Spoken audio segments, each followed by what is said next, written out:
23 సీట్లు గెలిస్తే తమను దేవుడి స్క్రిప్ట్ అంటూ వైసీపీ నేతలు ఎద్దేవా చేశారని, ఇప్పుడు 11 సీట్లకు పరిమితమైన వైసీపీది కూడా దేవుడి స్క్రిప్టే అన్నారు చంద్రబాబు. 23 సీట్లు మాకు వచ్చాయి.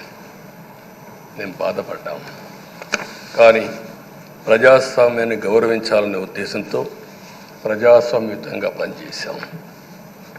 23వ తారీఖు ఎన్నికల రిజల్ట్స్ వస్తే దాన్ని వక్రీకరించి 23వ తారీఖున దేవుడు రాసిన స్క్రిప్ట్ ఇది, మీకు 23 సీట్లు వచ్చాయని మాట్లాడారు. ఇప్పుడు నేను అడుగుతున్నాను, కూటమికి 164 సీట్లు వచ్చాయి. 1, 6, 4 కూడుకుంటే 11 వస్తుంది. దగ్గర 1631 రోజులు అమరావతి రైతాంగం ఆడబిడ్డలు ఉద్యమం చేశారు. ఆ 4 నెంబర్లు కలుపుకుంటే 1, 6, 3, 1 కలుపుకుంటే 11 వస్తుంది.